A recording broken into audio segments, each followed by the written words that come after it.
Hi, everybody. Welcome back to the EduHERO Podcast. I'm Kirk Koennecke, the CEO Superintendent of Indian Hill Exempted Village School District here in Cincinnati, Ohio. And I've got some amazing high school students with me today, Brynne Pontius and Bradan Kramer. Welcome to the show. Thank you. Thank you. So, Brynne, I was teasing you offline about sleep, and you're a swimmer, and we all know that the winter sports season is the longest of the year. What is the grind like for people that don't know when you are a competitive swimmer on a team that regularly competes at the states, so you're going as long as the season can go? Can you give people an idea of what your routine is like during the season? Yeah, it is very intense. So often I have morning practices, so that involves me getting up at 4 a.m., driving over to the pool, starting practice at 5, and I've got to say, hopping in the cold pool at 5 a.m. is not one of my favorite parts of the sport, but I have to do it in order to get to where I am. So then we usually finish practice up around 7. I come to school, enjoy the school day here while trying to stay awake, and then I'll sometimes head to practice back again in the afternoon, and just keep working hard so that way I can achieve all the goals I want to. And you've achieved some amazing goals this year. Girls team 7th overall at states, and everybody coming back for next year, right? And you're a key part of that. How do you rejuvenate your body and keep your health and your rest, as you mentioned? How do you do that during the season as a student athlete? As a student athlete, I try to just take any time I have to rest to do so. I try not to waste time like doom scrolling on my phone. I try to really just prioritize my sleep, get to bed as early as I can, and make sure I'm staying on top of all my work and getting my work done at school, so that way I don't have to do it outside. What about nutrition? Is that something that you're really paying more attention to now as you're competing at this level? Yeah, that's something I've really been trying to focus on because eating best helps me feel the best in the water. So I try to focus on drinking a lot of water at school, but also making sure I'm getting in a lot of protein in all my meals so that way I'm staying full. I love that, and it shows in the productivity of the team. I think you guys are taking this very serious, and a lot of people don't know, but our boys and girls swimming teams have some of the greatest accolades in the history of Indian Hill sports over the decades. Very tried and true, top-notch programs. So congrats, and I think that a lot of people sometimes don't think about the routine that you go through every day and how that can wear over 5 months. Bradan, you've been through a different kind of routine, but also one that's a grind, and we're recently one of the key stars of Footloose. Can you tell people, like, what is that like behind the scenes and that routine as you're going through preparing for a major production in the winter? Yeah, so we did rehearsals pretty much starting in October all the way up until show, and they were ranging all the way from 1-hour rehearsals to 3 to even 5-hour rehearsals. And how does it work on the daily schedule? Like, you're going to school all day, and then as soon as school's over, you got 15 minutes to catch your breath, and then you have to get to rehearsal? Pretty much. So that is pretty much how it works up until we get to stage. And then we get about 2 hours off. We get to go home, and we're back here on stage, ready to go for give it about 5 hours. So How do you manage that throughout the winter months as you're getting ready for this? Because number one, you're singing, you're dancing, but in terms of rest and nutrition, what are you doing?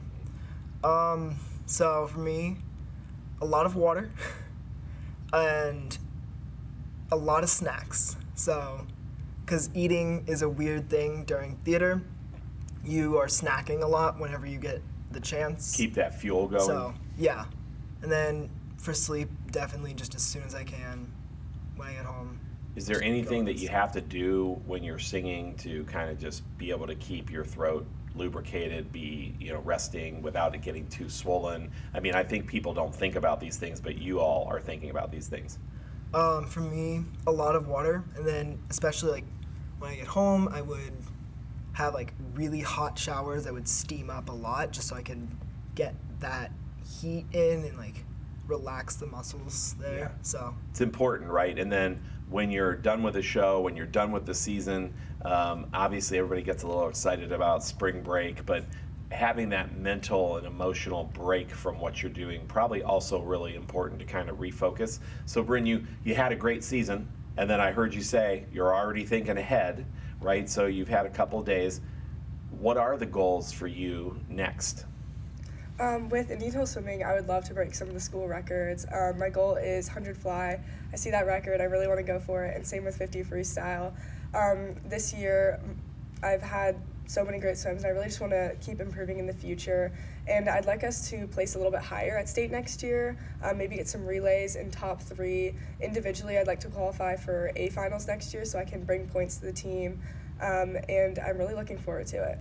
Yeah, so you're going to have to obviously have a little bit of a plan in place, right?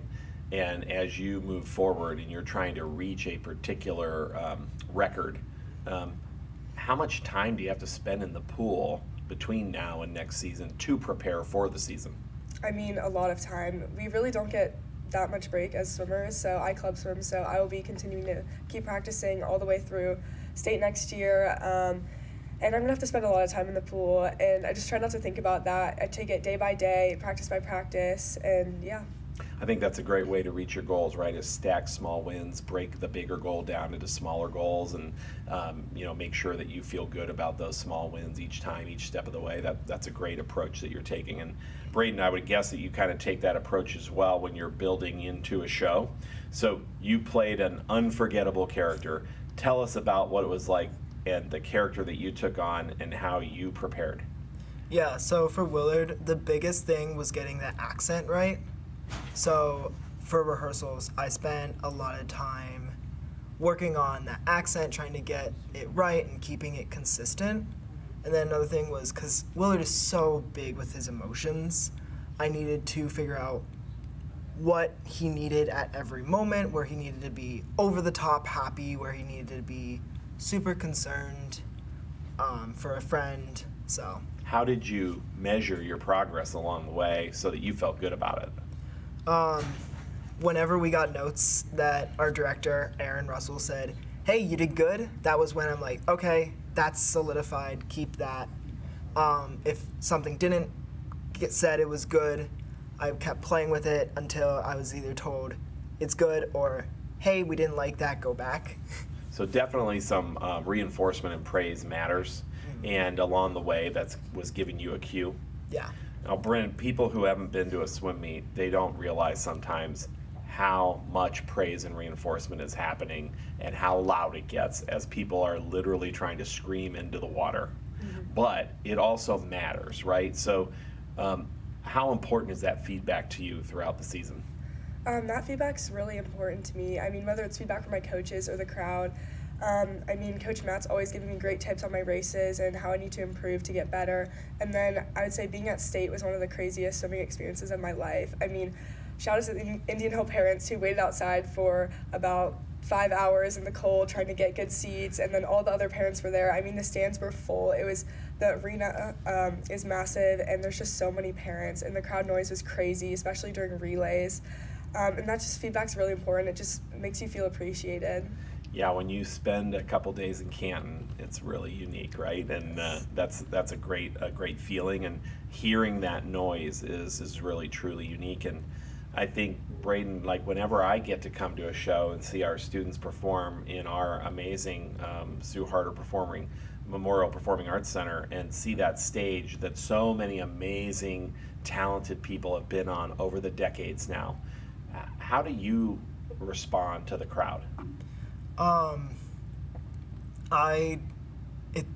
It's a weird feeling because you want to be able to take it all in, but you also have to still stay in character. So a lot of the thank yous to the people happen during bows, and it is honestly a way for us to give the audience an applause for being so good and being engaging. So it's really heartfelt when you guys do that. Yeah. And I think you can see that at the end of a show because that's when your emotion gets to pour out.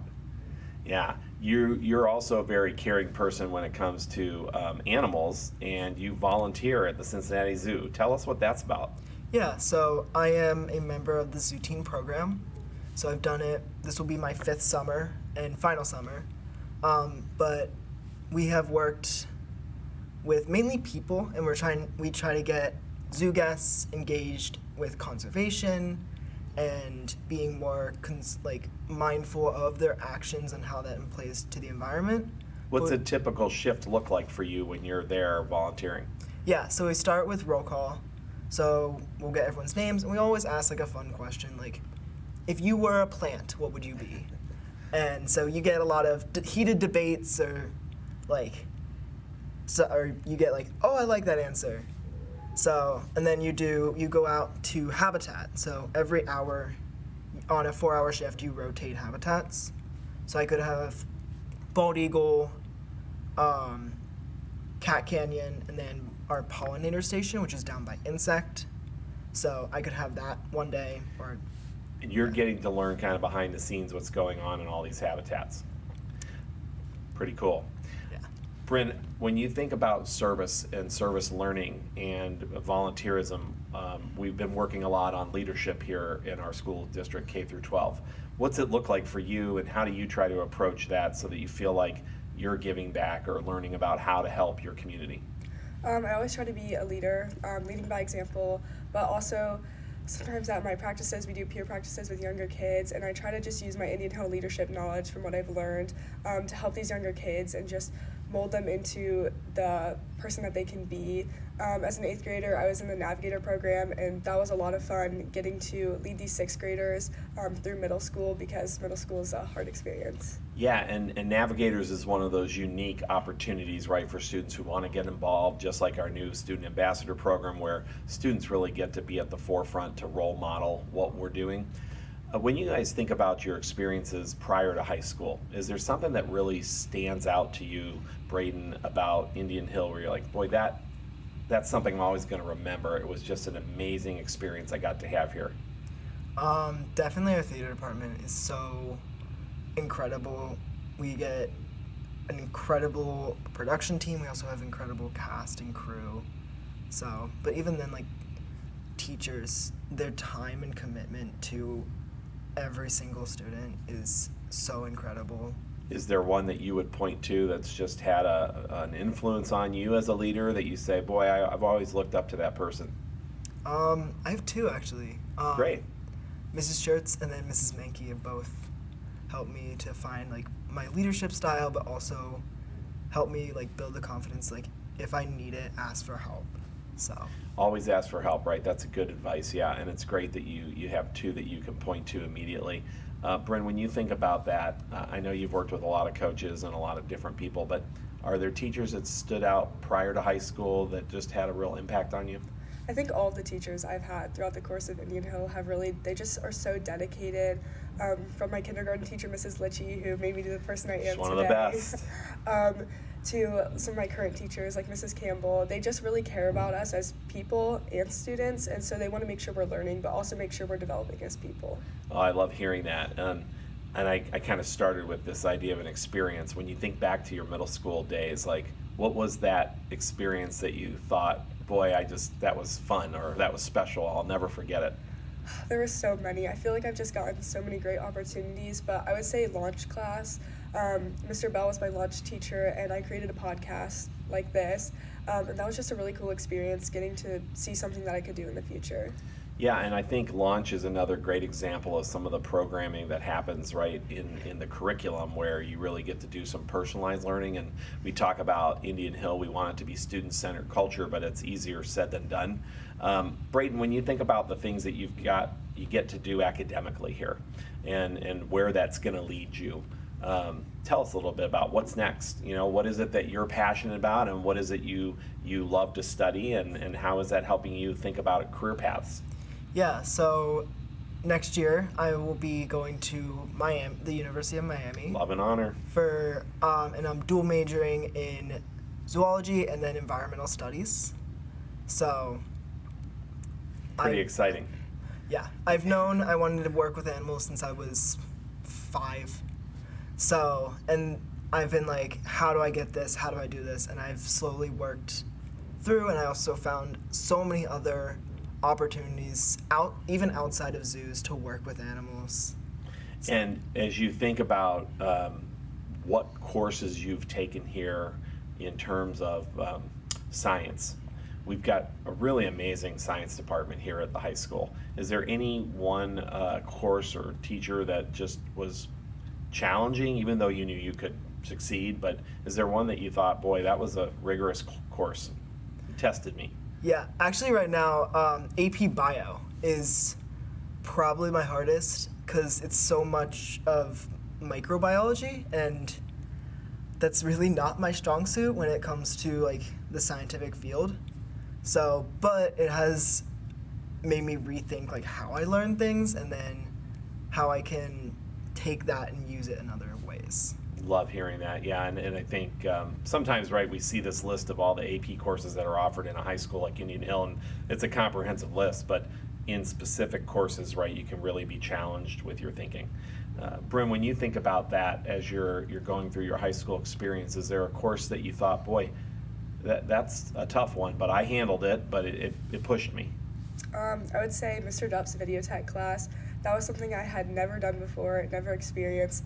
It was definitely challenging for me to use all the editing tools and learn how to run the studio, but it was a great experience. I got to work some of the football games, and that really changed my perspective on the whole digital media field, and I'm definitely going to be taking more of those classes in the future. That's great to hear. And talk about next steps for you beyond swimming next year in school. As you're starting to kind of form your thoughts about the future career paths, school, what's on your mind? Honestly, I have no idea. Before I came into high school, I felt like I had no idea what I wanted to do. Now I feel like I have too many ideas on what I want to do, so I'm hoping to maybe combine some things. I really like math. I really like the digital media field. I really like business and marketing, so if there's some future where I can combine all of those things, I'm going to try to. And this year you got to experience DECA competitions, and you got to recently do that at the state level. Tell people what that's like for people that don't understand DECA. Yeah, so DECA, there's a lot of different things you can do for DECA, but the main thing is team role plays.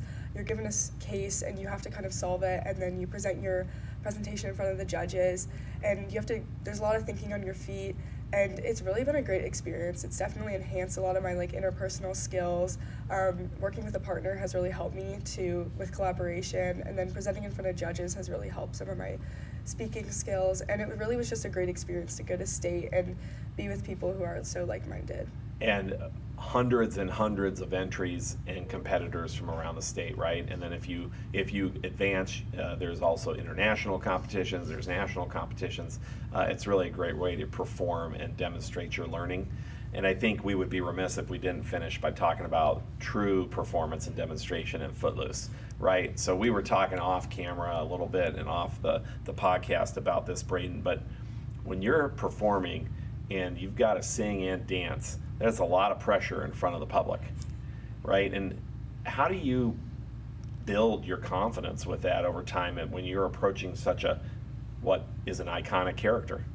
Yeah, so it sounds a bit weird, but I kind of just don't think about the audience being there at all. And I'm just like, okay, we're doing this again. I know this, I know what I'm doing. If it goes wrong, oh well, put a smile on your face, they'll never know. And just keep going. I think that takes a lot of courage, inner courage, and a lot of psychological preparation, it sounds like to me, to be able to do that. And you said you worked on that accent at the beginning. Can you conjure up a phrase for us here as we kind of start to wrap up the show and give people a little taste of what you did? Absolutely. So for this, it's kind of natural how it happened. We have a house down in southern Kentucky, so we get I've been down there since pretty much I was born, and the accent just has slowly developed into a very natural state, and it'll even come and go in my natural speech. So I always ask people to wrap up the podcast what your go-to meal of choices or snack when you're not working and it's time to have fun and you head down the hill to go get your favorite food. Brynne, what's your go-to? Maybe Chick-fil-A. I love Chick-fil-A. What's the order at Chick-fil-A? I usually go nuggets, fruit, fries, and a lemonade. Okay. And Bradan, why don't you send us out with your take on your go-to meal with that iconic character? Yeah. Go-to meal, I guess, a good, just general, pizza is always good. And where do you get it from? Just wherever, because Do you have a favorite? Pizza. Not really, no. Okay. Something. I'm a big pizza connoisseur, so I'm always interested in hearing what people from Cincinnati think about their pizza. Yeah. But no, that's okay. If you like it all, that's good too, right? If you were stuck on an island, though, and someone's going to deliver to you, you might have to have a choice. So as we move on here, I want to thank you both. You've done amazing things. I think it was an unforgettable winter season, both on the stage and in the pool. I really look forward to what you do next, and we'll see you back here, I'm sure, before you're out of here, Brynne and Bradan. Such an amazing performance and an amazing team to put on Footloose, a great production. Thank you for being here on the podcast today. Thank you. Thank you.